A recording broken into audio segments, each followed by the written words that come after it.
Shalom Bapak Ibu, Saudara-saudara sekalian. Kita bertemu kembali dalam acara Menerima hari ini. Mari kita siapkan hati kita untuk kita belajar firman Tuhan, karena kita sadar bahwa manusia hidup bukan dari roti saja, tetapi dari setiap perkataan yang keluar dari mulut Allah. Mari kita akan buka acara Menerima hari ini dengan doa. Terima kasih kalau kami boleh diperkenankan Tuhan untuk tetap belajar firman Tuhan dan terus-menerus menggali kebenaran firman Tuhan. Meskipun Tuhan, firman yang kami bahas adalah firman Tuhan yang singkat, tetapi mengandung makna yang dalam untuk menjadi petunjuk di dalam kehidupan kami, supaya kami berjalan sesuai dengan firman-Mu Tuhan. Kami tahu bahwa firman-Mu adalah pelita bagi kaki kami dan terang bagi jalan kami, yang sanggup menuntun kami sehingga kami mencapai kehidupan yang berhasil, kehidupan yang sempurna, dan kami boleh menerima janji Tuhan. Terpujilah nama-Mu Tuhan, di dalam nama Tuhan Yesus Kristus. Haleluya. Amin. Shalom Bapak Ibu, Saudara-saudara sekalian. Kali ini kita tetap akan membahas penderitaan dalam pelayanan bagian yang kedua. Kita sudah membahas penderitaan dalam pelayanan bagian yang pertama.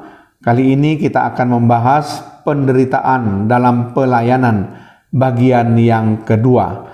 Nah, khusus untuk bagian kedua ini, saya akan membahas penderitaan jasmani daripada Yesus, penderitaan jiwani daripada Yesus, dan penderitaan rohani daripada Yesus. Di mana Yesus ketika dia melayani 3,5 tahun di bumi, dalam pelayanannya, Yesus juga mengalami berbagai macam penderitaan. Sekalipun Yesus tidak pernah berbuat dosa, Yesus berlaku benar, tetapi tetap orang-orang Yahudi tetap menyiksa Yesus, memukul Yesus, dan berbagai macam tindakan yang menyakiti hati Yesus, melukai Yesus dengan penderitaan secara fisik, jiwani, dan rohani.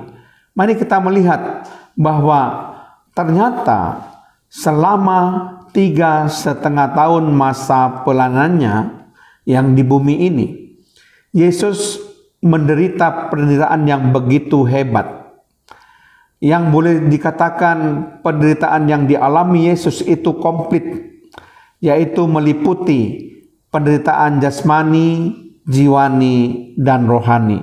Mari kita akan melihat bagaimana Yesus mengalami penderitaan jasmani. Penderitaan jasmani yang dialami Yesus dapat dijelaskan, misalnya Tuhan Yesus ditangkap, diadili, diludahi, dicaci maki, ditampar, ditinju, dipukuli, dicambuk dengan cambuk Romawi, di mana cambuk Romawi itu disebut sebagai flagrum, yang dilakukan oleh prajurit Romawi, pengeksekusi yang disebut lictor, itu nama prajurit Romawi yang mengeksekusi Yesus, di mana jika dikaitkan dengan tradisi hukuman Yahudi, jumlah cambukan hukuman Yahudi adalah sebanyak 40 kurang 1 kali atau 39 kali. Namun karena yang mencambuk Yesus bukan orang Yahudi, tetapi orang Romawi, yaitu prajurit Romawi, maka ditafsirkan jumlahnya kemungkinan bisa lebih dari 39 kali cambukan. Menurut buku Manusia Kain Kafan, penyesahan ini dilakukan sebanyak 121 kali dari kanan dan 121 kali dari kiri, sehingga menimbulkan banyak luka.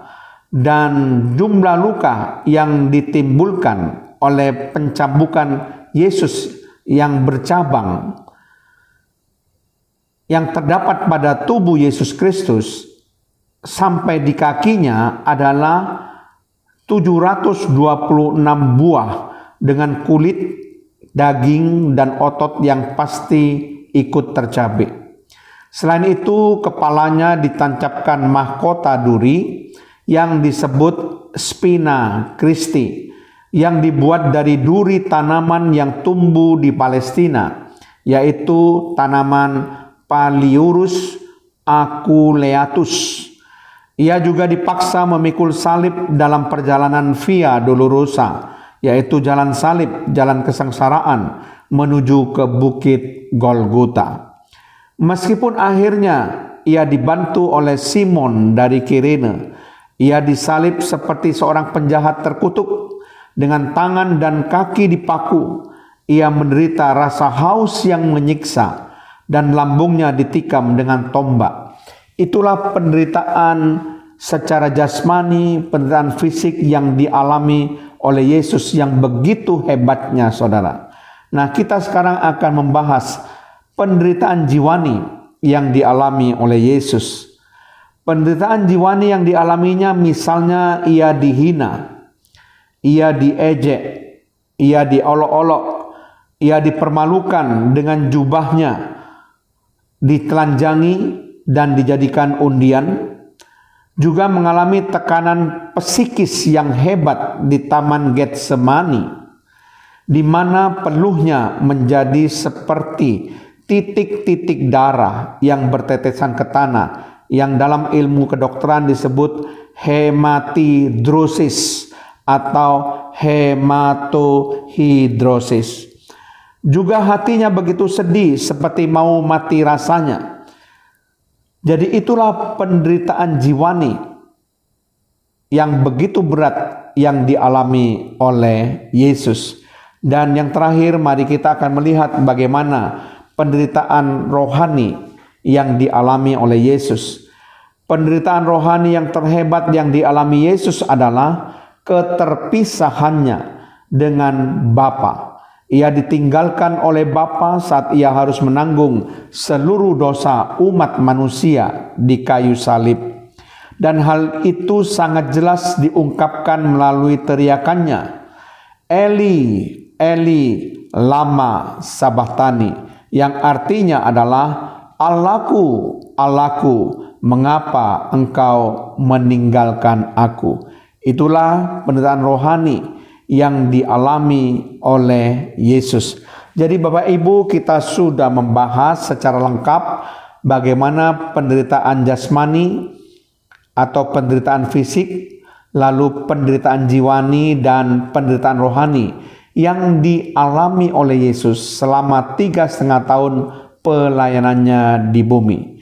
Jadi kita tidak boleh putus asa ketika kita melayani Yesus dan kita juga mengalami penderitaan. Amin.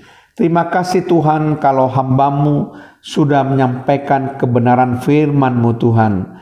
Supaya kami tetap tegar, tetap teguh, juga kami boleh menjalani penderitaan ketika kami melayani Yesus. Karena Yesus pun juga mengalami hal yang sama. Terpujilah nama-Mu Tuhan. Di dalam nama Tuhan Yesus Kristus, haleluya. Amin.